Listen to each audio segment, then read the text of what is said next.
بنگلہ دیش اور افغانستان کی عدم شرکت کے باعث سارک کانفرنس 2016 ملتوی۔ سرکاری ذرائع کی تصدیق۔ پاکستان میں انصاف کی فراہمی ایک خواب۔ ملکی اعلیٰ عدالت سمیت ماتحت عدالتوں میں ہزاروں مقدمات زیر التوا۔ حقداروں کو انصاف کب ملے گا؟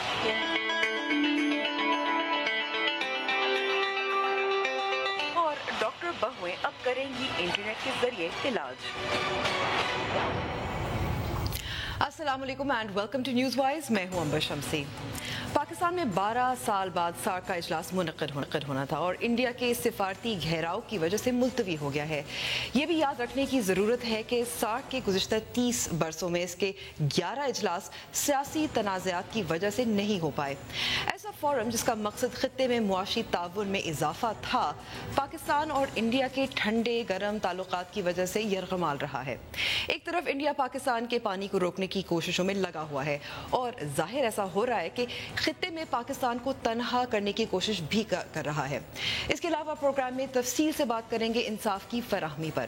کے مطابق سپریم کورٹ سمیت ملک بھر میں عدالتوں کے پاس لاکھوں زیر التوا کیس ہیں۔ وجہ کیا ہے؟ اگر انصاف کی فراہمی بنیادی حق ہے تو ریاست اس معاملے میں بری طرح سے ناکام رہی ہے۔ لیکن شروع کرتے ہیں ٹاپ سٹوری سے۔ نومبر میں ہونے والی سارک کانفرنس ملتوی کر دی گئی ہے اور وجہ ہے بھارتی ضد جو ختم ہونے کا نام نہیں لے رہی۔ پہلے پاکستان پر الزامات کی بوچھاڑ کی، پھر جنگ مسلط کرنے کی خواہش، پانی بند کرنے کی بھڑک ماری اور ہر سطح پر ٹکرے مارتے ہوئے اب سارک کانفرنس کو نگل گیا۔ دیکھیے یہ رپورٹ۔ بھارت ہے کہ سدھرنے کا نام ہی نہیں لیتا۔ خود کو معاشی طور پر ایشیائی ٹائیگر کہنے والا ملک خطے میں جھگڑے کا سبب بن گیا ہے۔ نومبر میں اسلام آباد میں ہونے والی سارک کانفرنس کو ملتوی کر دیا گیا ہے اور وجہ ہے بھارت، افغانستان اور بنگلہ دیش کی عدم شرکت۔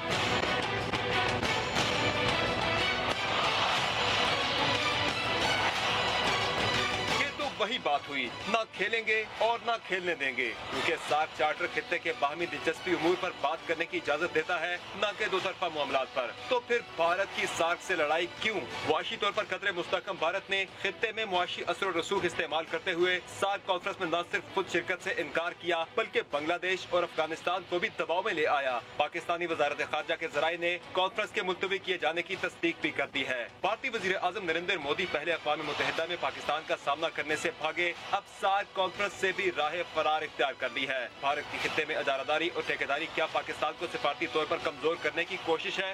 سارک کانفرنس کا ملتوی ہونا کس کے فائدے میں جائے گا اور کیا پاکستان دنیا کو بھارت کی جانب سے امن مذاکرات پر عدم دلچسپی کے حوالے سے باور کرا پائے گا؟ پاکستان واقعی کیا خطے میں تنہا رہ گیا؟ اس پہ بات کرنے کے لیے ہمارے ساتھ اسلام آباد اسٹوڈیو میں موجود ہیں ڈاکٹر رفعت حسین، تجزیہ کار اور نیوز وائز کے نمائندہ خرم شہزاد۔ خرم، ابھی وزیر اعظم نواز شریف کی صدارت میں اعلیٰ اجلاس بھی ہوا، اس کی کیا تفصیلات ہیں؟ وزیر اعظم نواز شریف نے آج ایک اجلاس کی صدارت کی ہے جس میں تمام جو پاکستان کے سیکیورٹی افیئرس کے اسٹیک ہولڈرز ہیں وہ اس میں موجود تھے اور اس میں ان تمام معاملات کا تفصیلی جائزہ لیا گیا ہے جو موجودہ حالات کے تناظر میں علاقائی طور پر اور بین الاقوامی طور پر دیکھے جا رہے ہیں۔ بالخصوص کشمیر کا جو مسئلہ ہے اور جو سیکیورٹی ایک تھریٹ پاکستان پہ آ رہا ہے انڈیا کی طرف سے کہ وہ کوئی لمیٹڈ اور عسکری اور سیاسی قیادت دونوں شریک تھیں اور انہوں نے اس کے تمام پہلوؤں کا جائزہ لیا ہے۔ اس میں وزیر اعظم کی طرف سے ابھی تھوڑی دیر پہلے ایک اسٹیٹمنٹ بھی آئی ہے جس میں انہوں نے کشمیریوں کی کھل کر حمایت دوبارہ سے کی ہے اور انہوں نے یہ واضح کیا ہے کہ پاکستان کسی بھی طور کشمیریوں کی حمایت سے پیچھے نہیں ہٹے گا۔ اس کے علاوہ ان تیاریوں کا جائزہ لیا گیا ہے کہ جو کہ اگر خدا نخواستہ بھارت کی طرف سے کچھ جارحیت ہوتی ہے تو پاکستان کے پاس کیا آپشنز رہ جاتے ہیں، پاکستان اس کو کیسے ریٹیلیٹ کرے گا، کیسے جواب دے گا۔ ہماری اطلاعات کے مطابق اگرچہ پاکستان اس میں بہت زیادہ تحمل سے کام لے رہا ہے اور کوئی ایسا قدم نہیں اٹھا رہا جس سے جو اسکلیشن ہے اس میں مزید اضافہ ہو یا پاکستان کی طرف سے کوئی ایسی بات کی جائے جس سے جنگی جنون میں اضافہ ہو، لیکن پاکستان نے اپنے طور پر تیاریاں مکمل کی ہوئی ہیں اور میری کچھ لوگوں سے بات ہوئی ہے کشمیر میں بھی، وہ کنٹرول لائن کے اطراف پاکستان نے جو ٹروپس ہیں اپنے ان کو ایکٹیویٹ کیا ہوا ہے اور جو ان کی پوزیشنز ہیں جو پچھلے جب 2000 میں جب اسکلیشن ہوئی تھی اس وقت جو پاکستان کی پوزیشن تھی جہاں انہوں نے गन्स वगैरह लगाई थी, जो पोजीशन वो दोबारा से उनको स्ट्रेंथन कर रहे हैं। अच्छा। और इन्होंने अपनी तैयारियां मुकम्मल की हुई हैं। इन सारे अमूर का जायज़ा इस मीटिंग के दौरान लिया गया और वज़ीर-ए-आज़म की तरफ से लोगों से कहा गया, जो मुतल्लिका हुकाम हैं, कि किसी तरह भी घबराने की ज़रूरत नहीं है, किसी तरह भी वो लेट डाउन होने की ज़रूरत नहीं है, साथ देते रहेंगे। डॉक्टर रिफत, सार्क कॉन्फ्रेंस का मुलतवी होना पाकिस्तान के लिए क्या धचका है या ये इंडिया के लिए एक बुरी अलामत है? मेरे ख्याल में पाकिस्तान के लिए इतना ज़्यादा धचका नहीं है जितना कि पूरे खित्ते की सूरत हाल के हवाले से एक धचका है, और उसका ज़िम्मेदार सरासर भारत है। क्योंकि कई मौक़े के ऊपर पिछले 5-6 महीने से हमें ऐसे इंडिया और ऐसे इशारे मिल रहे थे कि भारत कोशिश करेगा कि सार्क समिट ऐसे माहौल में हो जो कि उनके जो नेशनल इंटरेस्ट हैं उसके हवाले से मुताबिकत रखता हो। तो अब जब कश्मीर की इरप्शन हुई, उसके बाद जब बशमूल पाकिस्तान के जब वहाँ पे इंसानी हकूक़ों की खिलाफ वर्जी जब हुई, तो उसके ऊपर जब एक भरपूर इंटरनेशनल आवाज़ उठी और फिर हमारे प्राइम मिनिस्टर के लिए ये मुमकिन ही नहीं था कि जब कश्मीर के अंदर जो मज़ालिम ढाए जा रहे हैं कश्मीरी के ऊपर, उनके होते हुए कश्मीर मसले के ऊपर बात ना करते। अब पाकिस्तान की एक लॉन्ग स्टैंडिंग पोजीशन है कश्मीर के वाले से, तो हिंदुस्तान को इस बात का एहसास हुआ कि अगर ये सार्क समिट इस माहौल के अंदर मुनक़्क़द हुई, उससे एक तो वो खातिर खाता इजाफा नहीं हासिल कर सके, दूसरा वो जो खित्ते में अपनी बालादस्ती को काम करने की कोशिश कर रहे थे उसके वजह से मेंबर मुल्क उनको चैलेंज करेंगे। और मेरे ख्याल में जब पाकिस्तान के अंदर हो सकता है कि उनको इस बात का भी खिदशा हो कि पाकिस्तान में उनका इस्तकबाल उस तरीके से नहीं किया जाएगा जिस किस्म की वो तवक्को रखते हैं। क्या पाकिस्तान पे कोशिश करेगा कि चीन के ज़रिए दबाव भारत पे डाले?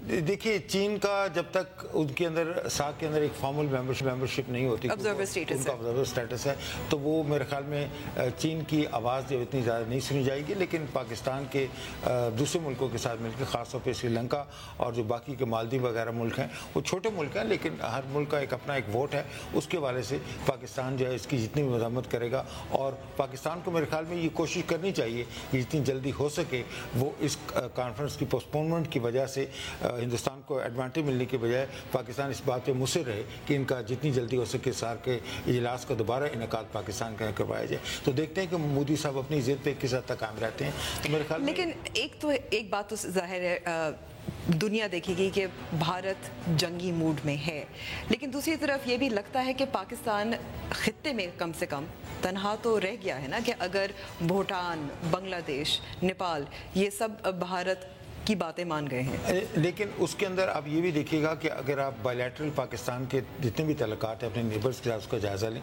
तो अफगानिस्तान के साथ सार्क से इलादा भी हमारे काफ़ी उनके साथ मसाइल हैं।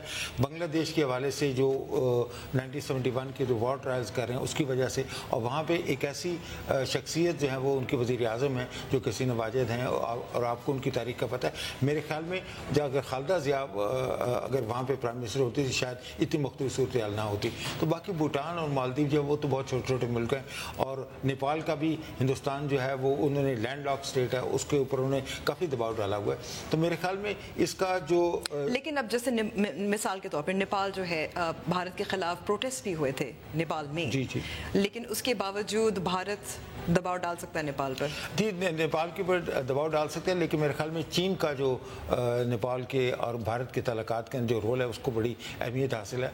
और ये जो नई हुकूमत वहाँ पे आई है वो मेरे ख्याल में दोनों मुल्कों के दरमियान, चीन और भारत के दरमियान, वो एक बैलेंसिंग एक्ट जो है वो स्टेज करने की कोशिश करेगी। लेकिन लार्जेस्ट सिग्निफिकेंस ये है कि पाकिस्तान अगर रीजन से अगर हम बाहर निकल के देखें तो मिडल ईस्ट जो है वो उस वक्त पाकिस्तान के अंदर जो ख़ास तौर पर मसला कश्मीर के ऊपर जो है वो पाकिस्तान के साथ खड़ा है, और पाकिस्तान के साथ चीन एक बहुत बड़ा हमसाया मुल्क है, और अमेरिका ने भी एक न्यूट्रल स्टांस लिया हुआ है जो इंडिया पाकिस्तान के दरमियान इस वक्त कशमकश की कैफियत है। तो मेरे ख्याल में अगर हम इमीडिएट नेबरहुड में देखें तो ऐसा लगता है कि पाकिस्तान तनहा है, लेकिन अगर ब्रॉडर इंटरनेशनल कॉन्टेक्स्ट में देखें तो मेरे ख्याल में पाकिस्तान को घबराने की कोई ज़रूरत नहीं है। और मेरे ख्याल में जो हिंदुस्तान की कोशिशें हैं, जिसका इयादा मोदी साहब ने केरला की अपनी तकरीर में भी किया कि हम पाकिस्तान को रीजनली आइसोलेट कर देंगे, मेरे ख्याल में शायद वो रीजनली आइसोलेट करने में कामयाब नहीं होंगे। और اور اگر وہ اس میں کامیاب ہوتے تو وہ پھر تمام جو ساتھ کے جو 8 ممالک ہیں ان سب جو ہے وہ بھارت کی حامی حامل آتے، لیکن اس میں 3 ملکوں نے ان کا ساتھ دیا اور وہ اس کی وجہ سے باقی ملکوں کی حمایت جو ہے it remains to be seen کہ وہ پاکستان کے ساتھ ہے، ہندوستان کے ساتھ۔ انڈیا پاکستان سارک بات ہم جاری رکھیں گے، لیکن اب ہوا ہے وقت بریک کا۔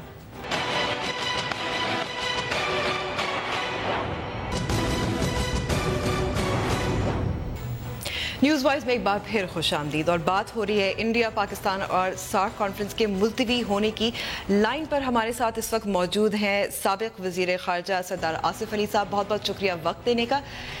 سارک کانفرنس ملتوی ہو گئی، وہ بھی انڈیا کی ضد کی وجہ سے، کیونکہ کچھ ہمسائے ممالک کو وہ اپنے گھیراؤ میں لے آئے، تو اسے دنیا کو کیا اشارہ ملے گا؟ جی دیکھیں دنیا کو تو اشارہ یہی ملے گا کہ سارک کا جو سب سے بڑا ملک ہے ہندوستان، سب سے بڑا پارٹنر ہے، وہ خود ہی سارک کی افادیت کو اور اس کے مستقبل کو داؤ پہ لگا رہا ہے۔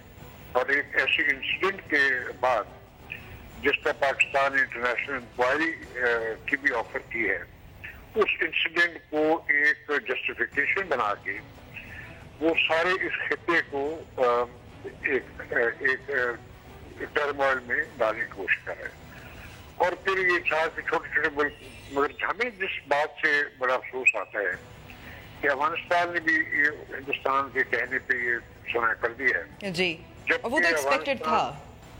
جی پریشر تو ہوگا، مگر دیکھیں اب تک یہاں تقریباً 26-27 لاکھ افغان پاکستان سرزمین میں رہتے ہیں، اور جو کچھ ماضی میں ہم نے ان کے لیے کیا ہے، جو جانیں دی ہیں، قربانیاں دی ہیں، وہ سب چیزیں بھول کے انڈیا کے چند ڈالرز کے لیے، چند فائدوں کے لیے انہوں نے بھی، اور ایک وہ سارک کا سب سے ینگسٹ ممبر تھا، تو انہوں نے بھی سارک کی ایک کو نقصان پہنچانے کی کوشش کر رہے ہیں۔ ٹھیک ہے، تو اس میں ساری ہندوستان کا ہی اس میں بدنامی ہوگی، ہندوستان کی کوئی نیک نامی نہیں ہوگی جو یہ کر رہے ہیں۔ اچھا، اب پاکستان کا اگلا قدم کیا ہونا چاہیے؟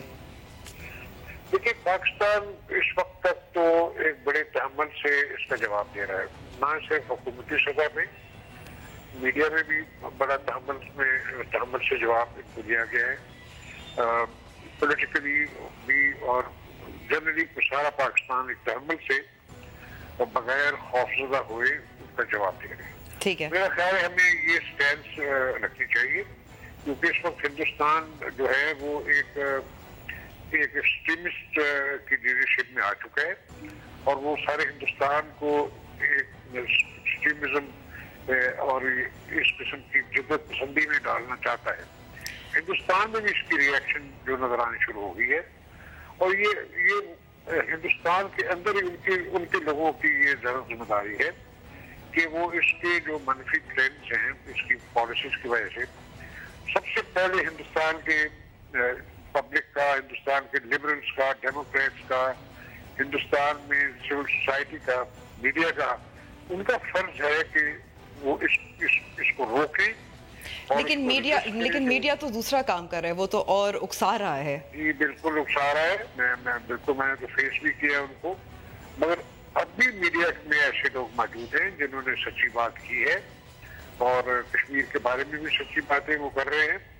تو یہ ایلیمنٹس فی الحال تو دب گیا، جنگوئزم میں ہندوستان کی جو جنگوئزم نظر آنا شروع ہو گیا، ٹھیک ہے، اس میں دب گیا تھا۔ اور اب میرا خیال ہے ٹائڈ از ٹرننگ، اور ہندوستان کے اندر اس میں ریزسٹنس ڈیولپ ہوگی۔ ہمیں تو اتنی ضرورت ہے کہ ہم حوصلے سے، ہمت سے، لیکن اس پوائنٹ پہ ہمیں بیک چینل ڈپلومیسی اور زیادہ تیز نہیں کرنی چاہیے؟ ایسے موقعوں پہ تو یہی کیا جاتا ہے۔ اس کے علاوہ ہمیں بہت کچھ کرنا ہے۔ انٹرنیشنل ہیومینیٹیرین لا کو ہم نے انووک کرنا ہے، جو ابھی تک ہم نے نہیں کیا۔ اگر وہ ہم انٹرنیشنل ہیومینیٹیرین لا کو انووک کریں تو پھر ہماری پوری ایک نیریٹو ہمارا بدل سکتا ہے۔ ڈاکٹر رفعت، یہ جو انٹرنیشنل ہیومینیٹیرین لا ہے یہ کیا ہے جو ہم انووک کر سکتے ہیں؟ وہ انٹرنیشنل ہیومینیٹیرین لا کی بنیادی طور پہ اس کا مقصد یہ ہے کہ جہاں کہیں بھی ہیومینیٹیرین انٹرونشن کے حوالے سے یا اس کے نتیجے میں लोगों के हकूक़ जो है वो मजरूह हो रहे हों तो उसके का दिफा जो है वो इंटरनेशनल मैरिटेरियन लॉ के तहत किया जा सकता है। फॉर एग्ज़ाम्पल इंटरनेशनल मैरिटेरियन लॉ अगर हिंदुस्तान अपना जो जुल्म तशद्दुद है वो कश्मीर के जारी रखता है तो इंटरनेशनल लॉ ह्यूमैनिटेरियन लॉ के तहत कलेक्टिव रिस्पॉन्सिबिलिटी के तहत सिक्योरिटी काउंसिल और उनके UN जनरल सेक्रेटरी इस बात का नोटिस ले सकते हैं कि वहाँ पे ह्यूमन राइट्स की वायलेशन हो रही हैं, उनके फौरी इंसदाद के बारे में पाकिस्तान इस्तार भी कर सकता है। तो ये इंटरनेशनल मैरिटेरियन अक़वाम मुत्तहिदा क्या करेगा? लेकिन देखिए बड़ी ही आपने अहम सवाल पूछा, उसकी वजह ये है कि उरी इंसिडेंट हुआ, उसके बाद फिर कश्मीरी के हकूक़ की वायलेशन हुई और अब सार्क जो है वो उसको पोस्टपोन भारत की ज़िद की वजह से हो गया। तो ये 3 इतने बड़े इंसिडेंट हैं जिसको एक रीज़न बना के पाकिस्तान की वज़ारत ख़ारजा UN के जनरल सेक्रेटरी का जो सो मोटो नोटिस है इस सिचुएशन के बारे में उनकी तवज्जो दिला सकती है कि ये इसके नतीजे में इन एक्शन के नतीजे में भारतीय एक्शन के नतीजे में जो सूरत हाल पैदा हुई है it poses a threat to international peace and security. तो वो पाकिस्तान जो है मेरे ख्याल में पाकिस्तान को करना चाहिए। सरदार साहब यहाँ मैं आपसे पूछूंगी कि सार्क प्लेटफॉर्म वैसे तो बहुत मौसर करामद नहीं रहा लेकिन इसकी सिंबॉलिक वैल्यू तो है इसका मुलतवी होना। जी बिल्कुल सिंबॉलिक वैल्यू है और इससे देखिए उनको समझ नहीं आ रही कि बिल आखिर दुनिया ने जब सोचना है, अगर मैं बरतानिया में बैठा हूँ, अंग्रेज हूँ या अमेरिकन हूँ, तो मैं ये सोचूंगा ना कि ये हिंदुस्तान ने इसको मुलतवी करा है क्योंकि कश्मीर में कुछ हो गया है, तो फिर कश्मीर के खुद ब खुद ये इंटरनेशनलाइजेशन ये करवा रहे हैं। ये इनकी टैक्टिकल बड़ी सख्त इनका स्ट्रेटेजिक गलती हुई है। मैं एक बात और करना चाहता हूँ जो एक आपके मेहमान ने पहले भी की, ये इंटरनेशनल ह्यूमैनिटेरियन लॉ के तहत हम जो यूनाइटेड नेशंस की 3rd कमेटी है वहाँ भी जा सकते हैं। ठीक है। हम ह्यूमन राइट्स कमीशन भी जा सकते हैं, यूरोपियन ह्यूमन राइट्स कमीशन भी जा सकते हैं। और जैसे फरमाया गया मैं एग्री करता हूँ कि जो यूनाइटेड नेशंस का चार्टर है उसके पीस और सिक्योरिटी के जो चैप्टर 34 और 35 है, ठीक है, उसके तहत हम ये इन्वोक कर सकते हैं कि danger to peace and security in South Asia and this may be taken up. तो ये एक स्ट्रेटजी है, मैं ये नहीं समझता कि उसमें से कुछ हमें फौरी रिजल्ट आएंगे, पर हम फिर वो अपना जो नैरेटिव जब उसको अमेंड करेंगे जी तो वो दुनिया की जो थॉट पैटर्न्स हैं उसके अंदर फिट कर सकेगा। ठीक है, तो इसलिए वो बड़ा जरूरी है इस वक्त ये चेंज लाना इस नैरेटिव में। बहुत बहुत शुक्रिया बात करने का आसिफ, खुर्रम शहजाद और डॉक्टर रिफत हुसैन। लेकिन अब वक्त हुआ है ब्रेक का, और ब्रेक के बाद हम बात करेंगे इंसाफ की फराहमी की।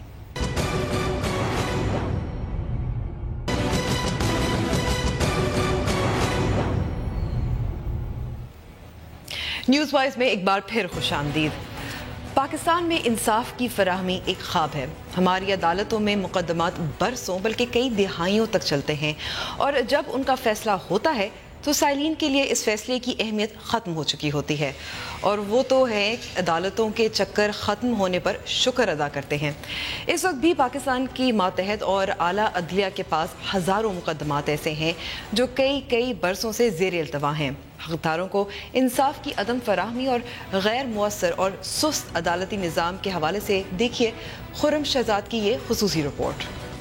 सैयद सिफ्ते हसन एक वकील हैं। उनका काम अदालतों में कानूनी जंग लड़कर अपने मुवक्किलीन को इंसाफ मुहैया करवाना है, लेकिन वो खुद गुज़श्ता 14 बरसों से इंसाफ के मुंतज़िर हैं। उनके खिलाफ 2002 में इस्लामाबाद के नवा में जमीन के मसले पर एक मुकदमा दायर किया गया था। उस मुकदमे का फैसला आज तक नहीं हो सका।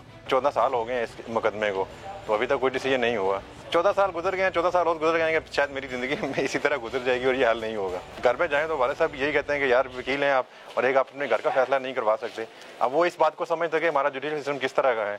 एक अंदाजे के मुताबिक सिर्फ इस्लामाबाद की मातहत अदालतों में ज़ेरे इल्तवा मुकदमात की तादाद 12,000 तक है, जबकि हाई कोर्ट में भी ताखीर के शिकार मुकदमात हज़ारों की तादाद में हैं। फॉल्स या फ्रिवलेस केसेस की जो तादाद है वो ज़्यादा है। जेन्युइन लिटिगेंट या जेन्युइन जस्टिस सीकर्स जो हैं उनकी तादाद बहुत थोड़ी है।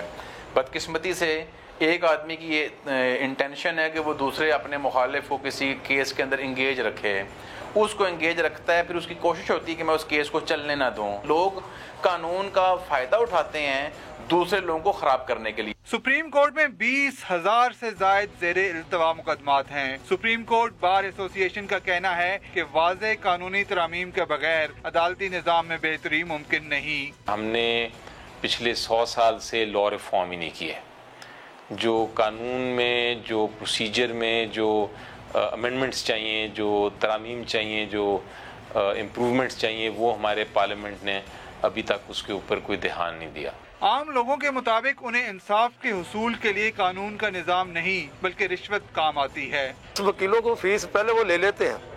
میرا اپنا یہ ہے کہ میں اسٹیٹ آفس کے خلاف میں نے کیس کیا، 5 سال کیس چلا اور میرے پلے کچھ بھی نہیں آیا، اور کم از کم میرا خیال 1.5-2 لاکھ روپیہ تو میں نے خرچ کر دیا سرکاری کوارٹر کے اصول کے لیے. پیسہ لگاتے جائیں، آگے چلتے جائیں گے، ادروائز نہیں لگائیں گے تو نہیں چلے گا. مشہور مقولہ ہے کہ انصاف میں تاخیر انصاف سے انکار کے مترادف ہے، اور جس ملک میں انصاف مہیا نہیں ہوتا وہاں ظلم پروان چڑھتا ہے اور انارکی پھیلتی ہے. پاکستان میں مظلوم کو انصاف کی فراہمی اور اس انارکی سے بچاؤ کے لیے تاحال کوئی کوشش ہوتی نظر نہیں آتی. پروگرام نیوز وائز کے لیے کیمرہ مین شبیر احمد کے ساتھ خرم شہزاد، ڈان نیوز، اسلام آباد. سپریم کورٹ میں 20,000 کیسز. حالانکہ بات یہی ہوتی ہے کہ شاید کہا جاتا ہے کہ لوگ جج کم ہیں، کیسز زیادہ ہیں، لیکن اگر ہم اعداد و شمار کو دیکھیں تو سپریم کورٹ میں چیف جسٹس سمیت 16 جج ہیں، اس کے علاوہ 2 ایڈ ہاک جج بھی ہیں. تو یہ کہنا شاید مشکل ہو کہ ججوں کی کمی ہے اور کیس ان کے پاس زیادہ، کیس لوڈ ان کا زیادہ ہے. لیکن اگر ہم نیچے جائیں لوور کورٹس کی جانب، اگر سول کورٹس مثال کے طور پر اس کی جانب جائیں تو یہی کہا جاتا ہے کہ مثال کے طور پر ایک جج کو 40 کیس دیکھنے پڑتے ہیں. تو جب اس کیس میں انصاف کتنا مؤثر ہو سکتا ہے، کتنا جلدی لوگوں کو مل سکتا ہے. ہمارے پیکج میں یہ بھی بات ہوئی تھی کہ کچھ رشوت بھی لیتے ہیں وکیل، اس پہ بھی بات ہونی ضروری ہے. یاد رہے کہ 2002 میں ایکسیس ٹو جسٹس پروگرام شروع کیا گیا تھا مشرف کے زمانے میں، اور اس پہ تقریباً $350 ملین خرچ کیے گئے تھے. کافی سال تک چلا تھا اور یہ ایشین ڈیولپمنٹ بینک نے فنڈ کیا تھا.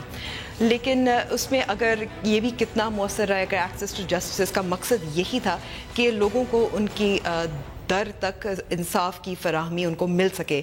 لیکن کس حد تک یہ کامیاب رہا ہے، اس پہ ہم مزید بات کرنے کے لیے طارق جہانگیری ہمارے ساتھ لائن پر موجود ہیں. طارق صاحب، کیا وجہ ہے کہ اتنے سارے کیس زیر التوا رہتے ہیں؟ کچھ اندازوں کے مطابق 20,000 سپریم کورٹ میں ہیں اور لاکھوں شاید ملک بھر کی تمام عدالتوں میں ہوں گے. جی، اس کی جو ڈیلے ہے اس کی ایک وجہ تو یہ جی کہ ہمارے ملک میں جو قوانین ہیں، جو سول اور کرمنل لاز ہیں، وہ بہت پرانے ہیں، تقریباً مور دین 100 ایئر اولڈ، 100 سال پرانے قوانین ہیں. تو وہ ابھی لاگو ہے اور ان قوانین میں جتنی بھی آپ ڈیلے کر سکتے ہیں وہ مقدمات میں کی جاتی ہے، اور اس لیے پارٹیاں چاہے وہ سول میٹر ہو یا کرمنل میٹر ہو اس میں ڈیلے کرتے ہیں. ٹھیک ہے. اس کے علاوہ ہمارے جو لائرز کی اسٹرائک ہیں یہ بھی ایک رول پلے کرتی ہیں. اس کے علاوہ ہمارے جو ججز کی اسٹرینتھ ہے جو اکارڈنگ ٹو کیسز نہیں ہے، جس حساب سے مقدمات کی پینڈنسی عدالتوں میں، اس حساب سے جو ججز کی اسٹرینتھ ہے وہ ہماری ہائی کورٹ سے بھی یا سول کورٹ سے بھی وہ according to the requirement of the cases نہیں ہیں. تو یہ ساری ایسی چیزیں ہیں جس کی وجہ سے یہ مقدمات میں سالوں سال ڈیلے ہوتا ہے. تو یہی میں سمجھتا ہوں کہ ہمارے جوڈیشل سسٹم میں یہ بہت بڑا اسٹگما ہے، بہت بڑا نیگیٹو پوائنٹ ہے کہ جو کئی سال جو ہے لوگوں کو انصاف نہیں ملتا. وہ لوگ اسی لیے میرا خیال ہے خود اپنا کرائم کمٹ کرنے کی طرف چلے جاتے ہیں، خود اپنی عدالتیں لگا لیتے ہیں. اس کی وجہ یہ ہے کہ انہیں سسٹم پہ اعتماد نہیں ہے. تو اگر جیسے ہم سپریم کورٹ کو دیکھیں، 16 بلکہ 17 جج ہیں، 2 ایڈ ہاک جج ہیں، اور وہاں بھی کوئی 20,000 ریگولر کیسز ہیں جو زیر التوا ہیں. تو یہاں تو ایسا نہیں لگتا، سپریم کورٹ میں تو ایسا نہیں لگتا کہ ججوں کی کمی ہے. ہاں جی، وہاں پہ بھی میں سمجھتا ہوں، دیکھیں نا آپ خود کہہ رہے ہیں 20,000 سے زیادہ کل مقدمات ہے، تو وہاں پر بھی میں سمجھتا ہوں کہ زیادہ ججز کی ہونی چاہیے. اور اس میں پھر یہی ہے کہ یہ ڈیلے اس وجہ سے بھی ہوتا ہے کہ آپ دیکھیں گے کئی لائرز جو ہے پورے پاکستان سے آتے ہیں اور اس میں وہ ججمنٹ سیک کرتے ہیں، کوئی اپنے علاقوں میں بزی ہوتے ہیں، اس کی وجہ سے بھی ڈیلے ہوتا ہے. اور وہی پھر اس کے بعد ہے کہ جو 1898 کا کرمنل پروسیجر کوڈ ہے सिविल प्रोसीजर कोड है, जितने भी कवानीन यहाँ पर है वो बहुत पुराने हैं और उनमें काफी ऐसे लकूनस हैं, लूप होल्स हैं कि उसमें लोग डिले कर सकते हैं, तो इसलिए वो उसको डिले किया जाता है। हमारे साथ लाइन पर अली जफर साहब भी मौजूद, सदर हैं सुप्रीम कोर्ट बार एसोसिएशन के। अली साहब, जो लॉयर्स की हड़तालें हैं उसकी वजह से भी तो डिले होते हैं केसेस, और जो लोग आते हैं ज़ाहिर इंसाफ चाहते हैं उनको मुश्किल पड़ती है। जी जी, आप दुरुस्त फरमा रही हैं, बल्कि हमने एक बड़ी इस साल एक मेरा ख्याल है बड़ी बोल्ड और वाइज डिसीजन की है, और वो ये है कि हम स्ट्राइक्स नहीं करेंगे, और इनफैक्ट जब हमने प्रोटेस्ट करना हो तो हम काले बैंड डिजाइन के या अपने इंटरवल में उसको एक प्रोटेस्ट मीटिंग कर लेंगे। लेकिन ये जो स्ट्राइक्स हैं इससे आप बिल्कुल दुरुस्त फरमा रही हैं कि जो पूरा सिस्टम है वो खराब हो जाता है, क्योंकि जो लोग दूर दूर से आए हैं, जो इस पब्लिक है, जो बेनिफिशरी है इस लीगल सिस्टम की, उनको बड़ा नुकसान पहुंचता है। तो प्रोटेस्ट का जो जमाना था या स्ट्राइक का जमाना था वो तब था जब ये गोरों की हुकूमत थी जी, और आप उनके खिलाफ, हुकूमत के खिलाफ स्ट्राइक कर रहे थे। तो अब अगर आपको कोई जवाब मिलता है, कोई ऐसा इशू आता है, तो बजाय स्ट्राइक करने के प्रोडक्टिव मीटिंग करें, कंस्ट्रक्टिव काम करें, बल्कि मैं तो कहता हूँ घंटा ज्यादा काम करें, ताकि वो एक आपको एज लोगों को बेनिफिट ज्यादा पहुंचाएं। अली साहब, ये भी बात होती है कि जो पेंडेंसी है केसेस की, कानून में इस्लाहात की जरूरत है, लेकिन क्या इस्लाहात हो सकती हैं? देखें जी, वो तो हमने बहुत सारे हैं, कुछ तकरीबन हमने कुछ 25-26 कानून जो हैं, डिफरेंट किस्म के कवानीन हैं, उनको हमने आइडेंटिफाई किया जिसमें इम्प्रूवमेंट की जरूरत है। इसको लॉ रिफॉर्म का एक सीरियस है जी, बड़ा प्लान हमारा, और हम सजेस्ट भी करेंगे हुकूमत को कि क्या क्या करना है। लेकिन जो मैं आपको 2-3 चीजें बताऊं जो बड़ी ही जरूरी है, लॉ रिफॉर्म के साथ साथ जो बाकी मुल्कों ने किया है, उन्होंने IT टेक्नोलॉजी के जरिए, जो लेटेस्ट टेक्नोलॉजी है उसके जरिए केस मैनेजमेंट का साइंस को आगे बढ़ाया है। ठीक है, किस तरह से? केस मैनेजमेंट के साथ बहुत सारे जो डिलेज हैं ट्रायल में और प्रोसीजर में, वो खत्म किए हैं लोगों ने। हम वो अडॉप्ट कर सकते हैं, हम उनका ट्राइड एंड टेस्टेड मेथड जो है उसको हम इस्तेमाल कर सकते हैं। दूसरी चीज जो एक बहुत अहम है वो ये है कि बाकी मुल्कों ने, जो हर मुल्क ने ये प्रॉब्लम फेस किया, और उन्होंने एक नया निज़ाम लेके आए। वो निज़ाम ये था कि उन्होंने आर्बिट्रेशन, यानी सालसी जो साइड है जस्टिस सिस्टम की, ठीक है, उसको फरोग दिया, और आर्बिट्रेशन के जरिए उन्होंने तकरीबन 50% जो लोड था उनकी अदालतों पे और जजों पे, उसको रिड्यूस कर दिया। तो ये एक बहुत मेजर फैक्टर है जो हमने अभी तक हमारे पास आर्बिट्रेशन लॉ तो है, लेकिन हमने आर्बिट्रेशन को उस तरह नहीं ट्रीट किया। और शायद यही वजह है, फिर यही वजह है कि गैर रस्मी तरीके इस पर इख्तियार हो जाते हैं, जो सैंक्शन नहीं होते, ऐसी आर्बिट्रेशन कोर्ट्स हैं, जिरगे हैं। नहीं, आर्बिट्रेशन कोर्ट इज डिफरेंट, जिरगा अलग चीज है। आर्बिट्रेशन तो एक बाकायदा लीगल फोरम होता है, और उसमें दोनों पार्टीज जो हैं वो मिल के सालिस को देते हैं इख्तियार कि वो फैसला कर सके, और फिर वो सालिस का फैसला उसी तरह नाफिज किया जाता है। उसकी वही हैसियत होती है जिस तरह की एक अदालत के ऑर्डर की हैसियत है। तो ये सिस्टम जो है, ये इतना लूज सिस्टम नहीं है जैसा जिरगा सिस्टम, ये एक बाकायदा लीगल सिस्टम है। नहीं, मैं बात कर रही थी कि जो वैसे जो गैर रस्मी, इनको मैं आर्बिट्रेशन कोर्ट्स कह रही हूँ, लेकिन ये तो नॉन ट्रेडिशनल हैं, इसलिए लोग इन्हिसार करते हैं। लेकिन आखिर में ये सब जो इस्लाहात हैं, ये फिर वजारत कानून करेगी, पार्लियामेंट करेगी, कौन करेगी? अगर एक जुमले में मुख्तसरन बता सकते हैं। देखें, जो केस मैनेजमेंट है ये तो सीधा अदालतों का काम है, इसमें तो पार्लियामेंट का कोई ताल्लुक नहीं। बस केस मैनेजमेंट तो हमने खुद ही करनी है। इसमें कोर्ट्स भी, जजेस भी और लॉयर्स भी शामिल हैं।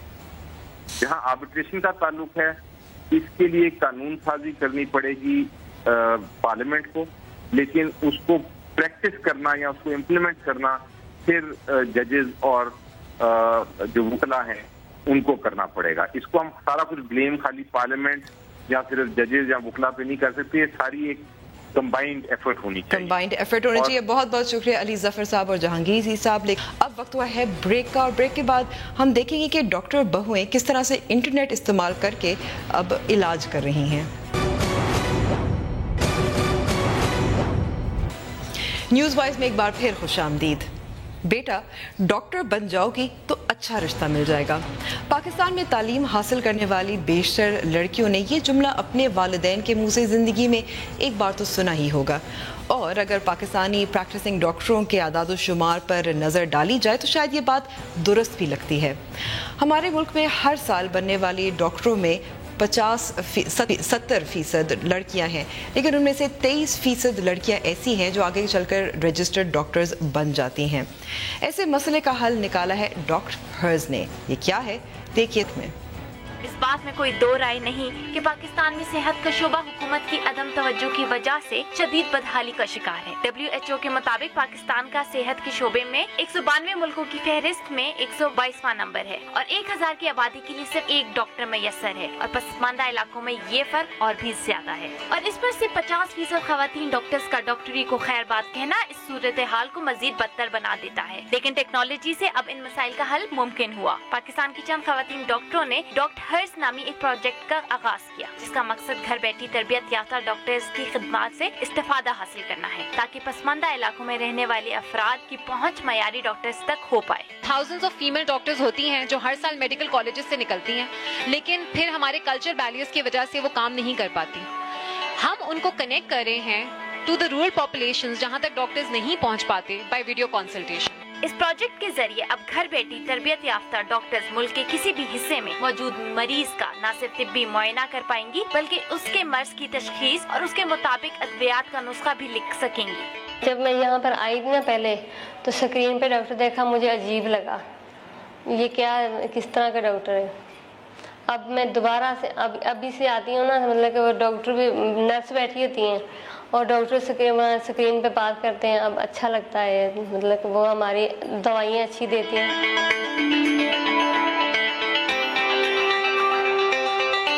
अपना बहुत ख्याल रखिएगा। अल्लाह हाफ़िज़। डॉक्टर्स किस तरह काम करती हैं, उनकी कितनी रीच है, इस पर बात करने के लिए हमारे साथ स्काइप पे मौजूद हैं कराची से डॉक्टर सारा सईद खुर्रम, जो को फाउंडर हैं डॉक्टर्स की। बहुत बहुत शुक्रिया वक्त देने का सारा। थैंक यू, आपने हमें ये चांस दिया इस प्रोग्राम पे आके अपने प्रोजेक्ट के बारे में कुछ बताने का।